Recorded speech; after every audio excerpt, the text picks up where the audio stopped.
back to my channel. We will be continuing to read Out of the Shadows, Reimagining Gay Men's Lives by Walt Odets. We're continuing our tripartite communities today. Young men and the legacy of the condom code. As members of communities with a new, assertive public voice, gay men entered the early epidemic riding the crest of an important liberation movement. But privately, they also carried a centuries-old legacy of stigma and shame about sex and sexuality. The epidemic would catapult this legacy violently forward, and today that same legacy is borne by young gay men 2 generations later. Even as contemporary young men are highly sexual, the legacy is still doing its nasty work behind the scenes. The shaming of young men for their sexual behavior and for HIV infection when it does occur is now rampant. But this time around, we have a new twist. Stigmatization of sex and sexuality is probably more commonly perpetrated by gay men themselves than by the larger society. The longtime AIDS activist Peter Staley wrote a 2014 piece on this subject, in which he enumerates ways that gay-on-gay shaming is expressed. Here are salvos from a new battle, calling a young HIV-negative gay man a truvada whore simply for choosing a prevention option, pre-exposure prophylaxis with a higher efficacy rate than condoms, becoming indignant when someone says AIDS is still a gay problem, putting "I'm clean, you be too" in your online profile, joining digital stoning via online comments sections when a 20-something dares to come out as HIV positive. These are just some of the examples of the new HIV war, with its gay-on-gay shaming. Psychologically, this gay-on-gay stigmatization is comprehensible. Despite engaging in behavior that risks HIV infection, many men repress their feelings of endangerment by denying their own vulnerability. They protect the denial by stigmatizing others who acknowledged taking risks or who have HIV. The problem is not me, it is them. The kind of HIV racism Jason referred to. This is precisely the psychological mechanism of most societal stigmatization, self-dissociation and projection into others. We unconsciously identify things about ourselves that we are most uncomfortable with, attribute those things to others, define them as a group, and reject, shame, and disempower the group and, by default, all its members. This is a description of the entire history of gay stigmatization, but it has now become a widely implemented behavior with our own communities. Older gay men who participate in the stigmatization and shaming of younger gay men are sometimes motivated by feelings different from those of younger men who stigmatize each other. Older men often envy younger men, their youth, sexual desirability, and apparent freedom. Older men often envy the relatively easy medical course that young men encounter if they do contract HIV, and older men also sometimes feel the apparently casual approach young men bring to HIV dishonors what older men experienced in the early epidemic. Young men, the feeling goes, do not bear witness with the gravity and respect that supports and comforts older survivors of trauma. Young men should feel more horror about HIV. And their lack of such feelings raises doubt about what older survivors of the early epidemic now experience in the psychological aftermath. But it is unreasonable to expect younger men to bear witness to something they never lived and know little about in any detail. Born 7 years after the end of the Great Depression, I have little truly comprehending empathy for the survivors of the event, and unlike my father, I do not store canvas bags of nickels, dimes, and quarters in the bedroom closet just in case. Another important influence contributes to both the extension of the current late epidemic and to sanctioned gay-on-gay shaming, are often misconceived and misleading HIV prevention education, which has too easily, if unintentionally, perpetuated the legacy of centuries-old stigma. While HIV prevention work has gained insight and improved since the days of the early epidemic, too much of it still plays a destructive role in how young gay men experience sex, sexuality, themselves, and the reality of the late epidemic. The fundamental link in prevention works chained to the old legacy of stigma is the inconsiderate assumption of feeling, or sometimes the explicit idea, The sex between young gay men is a dispensable behavior that lacks the meaning and human importance of heterosexual sex.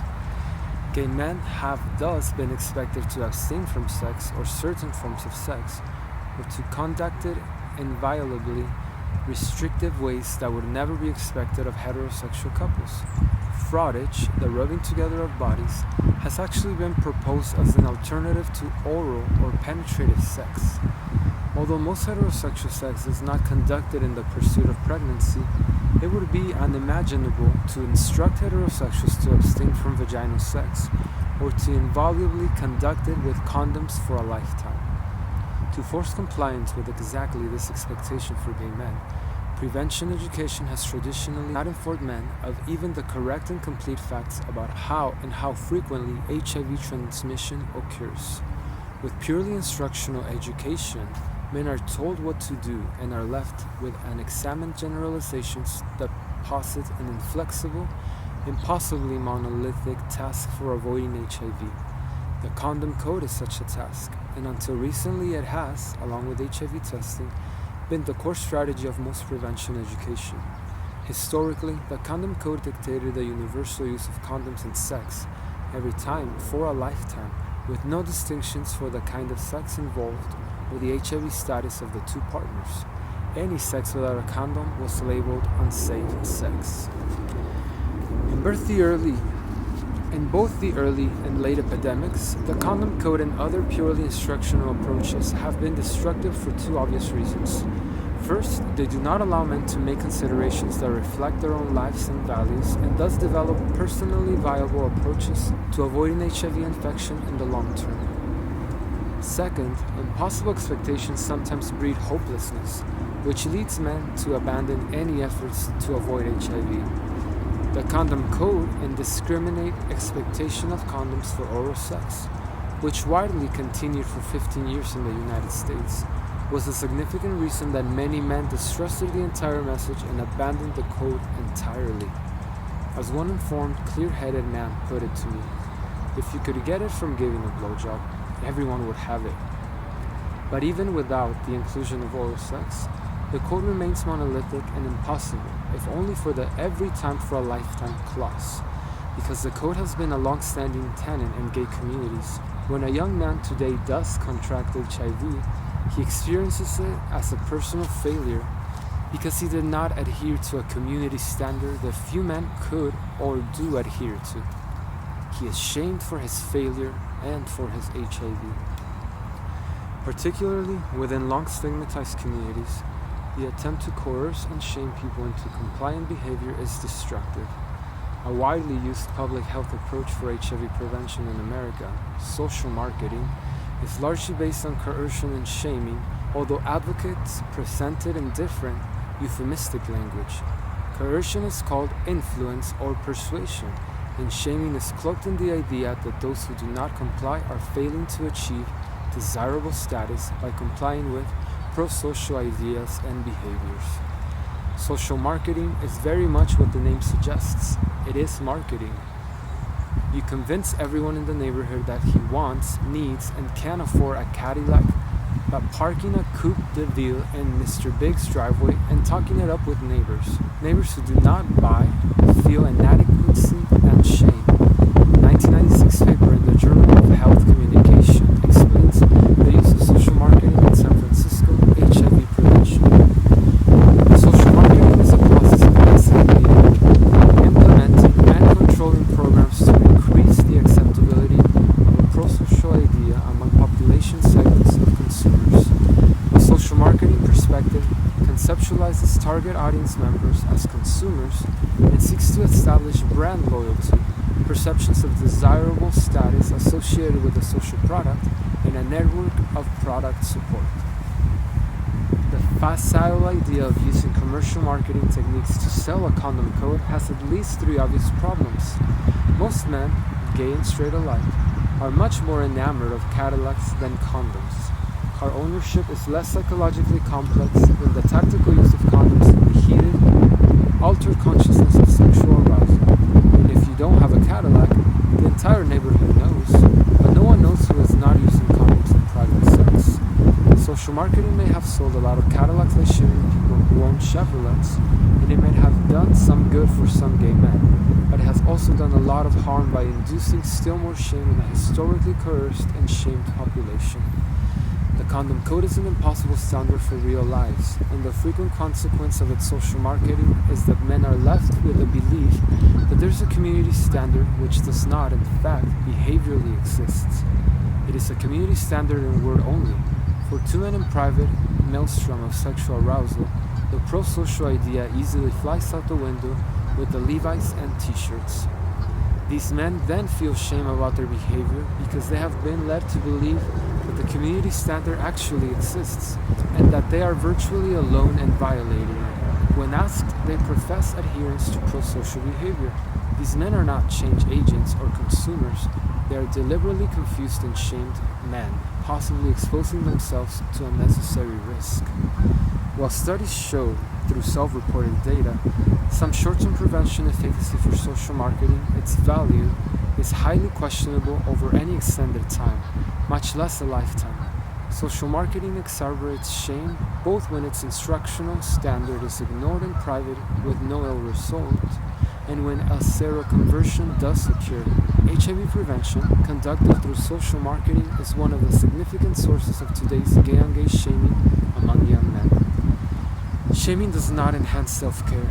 It dispirits the effort, and it encourages the shaming of others, who are in turn dispirited. Shaming has no place in any kind of education, especially in education for gay men who have been raised in shame and long been shamed for the very sexual behavior that education most hopes to change. Receptive anal sex, which is largely responsible for vectoring HIV, has been a perpetual focal point for shame. Every AIDS educator should know that and consider its significance. Physical intimacy is essential and desirable in human life. Any useful prevention strategy must be respectful of and proceed from that premise. The confusion, denial, unnecessary risk, and shame that much of our prevention effort has created among young men is illustrated by a conversation I had in 2012 with Lyndon, an intelligent and thoughtful 26-year-old. He had come to see me about relationship problems with his lover, Tim, and the following discussion took place during our second meeting. I had asked Lyndon very broadly about his experience with HIV. I haven't had any friends die, if that's what you mean. I don't even know anyone who's positive, though I have friends who have friends who are. So I gathered that you're HIV negative? I said, yeah. Do you think you can avoid getting HIV for the rest of your life? What do you mean? Does it seem possible to never get HIV? Well, I'm in a relationship now, as you know. Do you have some kind of protective sex together? We have safer sex. Does that mean you use condoms for anal sex? Well, no, I mean, we have an arrangement. What is that? We both got tested and we're negative. And together you have unprotected sex? Well, yes, Lyndon responded cautiously. Do you have an understanding about having sex outside of a relationship? Well, for my part, I don't have sex except with Tim. I used to live in New York and did a whole coming out thing and all of that, and sort of got it over with. But Tim is younger than I am, 22. When we got together, he was 19, and he's never done the coming out thing. And you know, I wonder if he can do it, if he can just have sex with me or he needs to. But we have a rule, which is that if anything happens, you know, if anything should happen that might make a problem, then the person has to tell the other one right away. And what is anything that might make a problem? What does that mean? Well, I'd do it. I think I would. You would tell Tim what? Tell him there might be a problem. You're not telling me what the problem is. Well, you know, maybe he did something that might make a problem. Lyndon, you've been talking around it, and it's obviously difficult for you to think about, which I understand.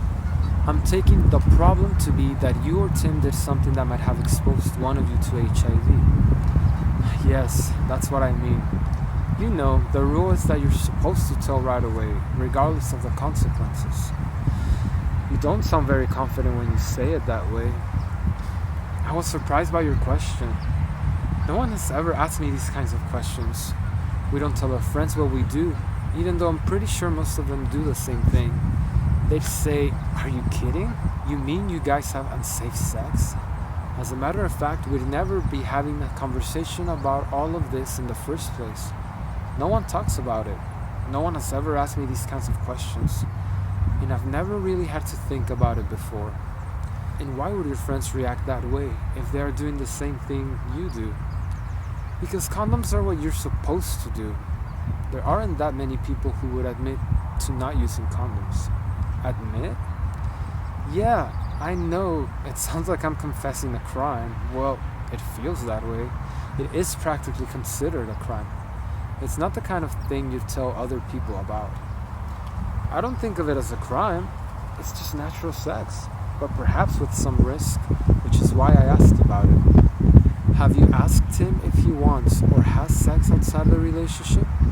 Have the two of you talked about this? No, we never have.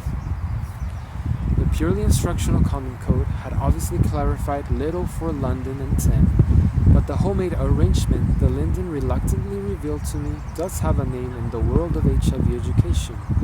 Negotiated safety is a concept first introduced in 1993 as a long-term approach to HIV prevention, and it has shown efficacy in longitudinal studies of gay couples. But it is little promoted by American AIDS educators and rarely even mentioned as an option. Some educators characterize negotiated safety as the promotion of unsafe sex, simply because it describes sex without condoms. In truth, safe, or more correctly, safer sex, is any approach to sexual relations that lowers the probability of an uninfected man becoming infected with HIV. Regardless of its characterization by educators, negotiated safety is widely used by gay men. It has usually been the standard prevention approach for heterosexual couples. Knowledgeably and thoughtfully implemented, negotiated safety is among our better responses to the ongoing late epidemic among young men. It is a risk reduction strategy. The 2014 Kaiser Family Foundation study provides additional insight into the failures of traditional American prevention work and other influences that fuel the late epidemic in which young men live. The study asked gay men how much information about HIV they had received in the past year from a variety of sources. These included the internet, but also LGBT-targeted media, HIV/AIDS organizations, gay LGBT community organizations, doctors and other health professionals, mainstream media, and friends and family. 13% of men reported receiving a lot of information from the internet in the past year.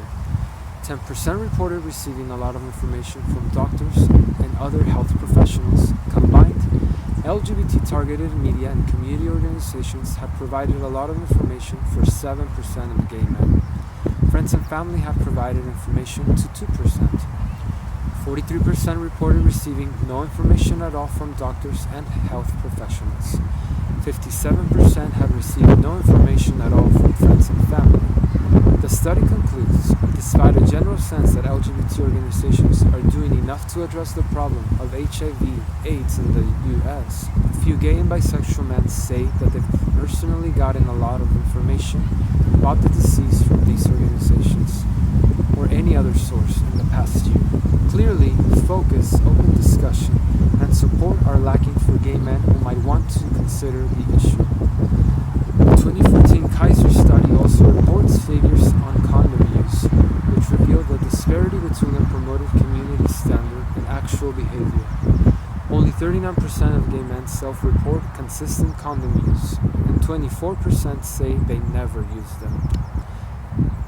Because of social desirability bias in self-reported statistics, the first figure is probably lower than reported, the second higher.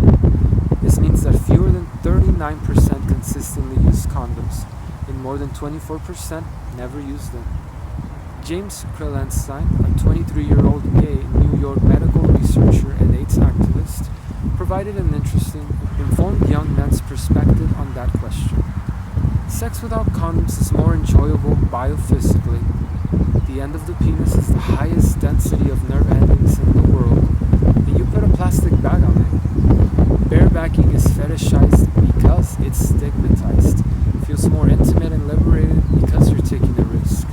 You're willing to take that risk to be with this person. And when you're in the throes of sex, it just happens. Passions run high. People slip up even when they want to use condoms all the time. Sometimes you don't want to think about safety and biology, and apathy grows. I just want to have sex. With heart, young gay men in America are unlikely to have anything like the experience of older men living through the terrifying early epidemic. But we must acknowledge, address, and end the late epidemic in gay communities if young men are to fulfill their human potential. That objective is feasible, and even today, with much more in the pipeline, we have one suggestion of what might allow that. PrEP, the controversial oral pre-exposure prophylaxis. PrEP and the legacy of the condom code. If centuries-old stigma catapulted American gay men into the shame brought by the condom code, the legacy of the condom code has catapulted too many young men into shame about PrEP. Given the conflict PrEP has generated in gay communities, it is clear that the PrEP battle is a nearly perfect reflection of the perpetual gay struggle against stigma, a struggle between self-acceptance and life-crushing shame and self-rejection. Since 1981, the natural sexual expression of intimacy between men has held dangers that have repeatedly been invoked to stigmatize gay lives. Fags get AIDS, and they're getting what they deserve. PrEP could beneficially contribute to gay lives. 2 years after PrEP was introduced in 2012, but still rarely prescribed and used, 2.5% of US gay men were newly contracting HIV every year, with a disproportionate share among young African Americans. Against these unacceptable numbers, PrEP offers a significant countermeasure, and it offers an important emotional opportunity. For many middle group and young men who have had no significant sexual experience before HIV, PrEP has allowed sexual relations without fear and anxiety for the first time in their lives. As an HIV-negative 41-year-old man recently put it to me, PrEP has finally let me understand what sex can be. For me, it has always been an exercise in worry and fear. Now it's a very, very different experience, one I have never known about or hoped for. With PrEP, many HIV-negative men are less fearful of contracting HIV, and many positive men less fearful of transmitting it. This is a very important shift in the relations of gay men and their feelings about sexual life. Pre-exposure prophylaxis is helping to disentangle sexual pleasure and intimacy from fear and shame, correcting an entanglement that, for gay men, has destructively endured for almost 4 decades. Fortunately, PrEP use among urban young gay men has been rapidly rising. In 2012, PrEP was approved by the U.S. Food and Drug Administration, FDA, as a once-a-day pill marketed under the trade name Truvada. In a pioneering U.S.-based multi-year trial called iPrex, Truvada demonstrated unprecedented efficacy in preventing HIV infection. Additional studies in both the United States and Western Europe have supported the iPrex results. In practice, nothing else, including the problematic condom, has been as effective. The addition of PrEP to other prevention measures may well offer the first possibility of extinguishing the ongoing late HIV epidemic. Extinction does not require eliminating new infections. It requires that the statistical probability of contracting HIV begin a sustained descending trend. An epidemic in such a trend will eventually self-extinguish.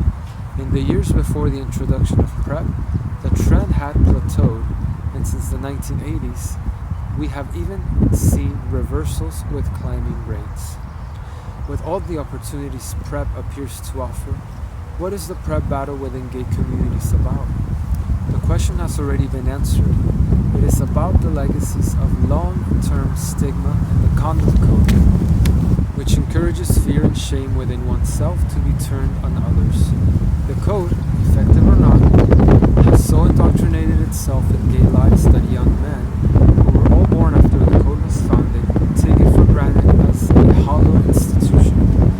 Some men, both young and old, have claimed that PrEP makes sex too easy and that people use it to allow irresponsible behavior. Some young men have called others who use PrEP whores and sluts. The president of Los Angeles AIDS Healthcare Foundation, Michael Weinstein, has declared PrEP advocacy a war against HIV prevention because it supplements and, he fears, will displace the willfully restrictive, problematic, and inadequate condom. The message in much of the anti-PrEP position is that sex should not be easy and people should not be free to have sex without fear and anxiety. Good gay citizenship is expressed only in strict adherence to the condom code, and any sex without condoms is unsafe sex. The implied message is, if you are going to insist on having sex, the least you can do is fumble with a condom and worry about contracting a potentially lethal virus if you fail to use it in the heat of an intimate moment, falls off or breaks. A possible alternative, a pill taken in the morning in the heat of nothing more than your coffee and toast, lets you off the hook much too easily.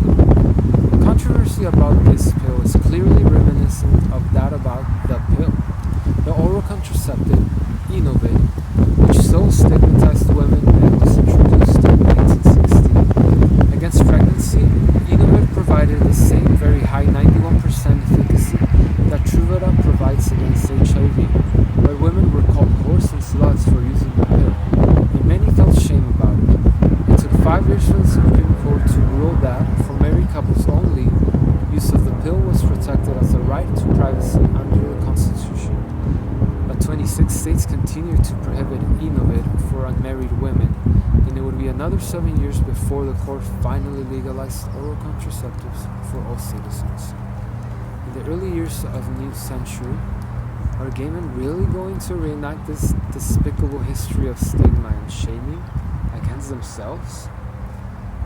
There are generational divides in any family or community, for there is some truth in the idea that, with different histories and futures, one generation simply does not fully understand another. But I believe the generational divides in gay communities today are unusually wide and unusually entangled in shame. I have long been surprised at the extent to which older gay men withhold authentic friendship, support, and mentoring from younger men. Both older and younger men readily assume that the other is hostile, disinterested, or interested only in sexual pursuit. Older men feel that younger men are disinterested because of the older man's lack of cultural currency and, sex or no sex, their physical aging, about which older gay men can feel a great deal of shame. Younger men often believe that older men are disinterested in them for their lack of experience, maturity, and accomplishment, and for their presumably careless sexual behavior, about which older men have been stigmatizing.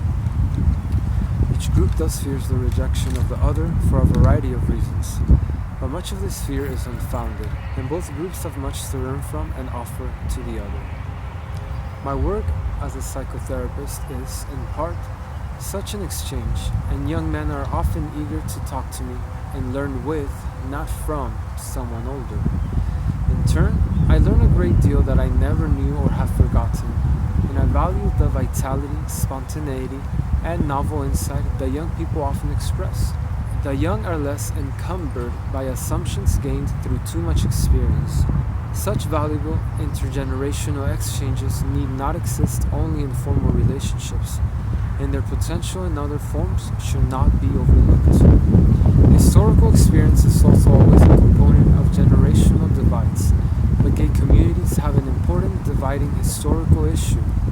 In our tripartite community, gay men of different ages have had very different, life-forming experiences with the early and now late epidemics. Even as these differences separate us, we have more in common, even in our experience of HIV, than is generally acknowledged. To recognize our commonalities and explore our futures with mutual support, we will have to talk about our experiences. We cannot do that if we cannot overcome our fear of self-revelation and potential rejection, and if we cannot emerge from the isolation that trauma and shame have imposed on too many.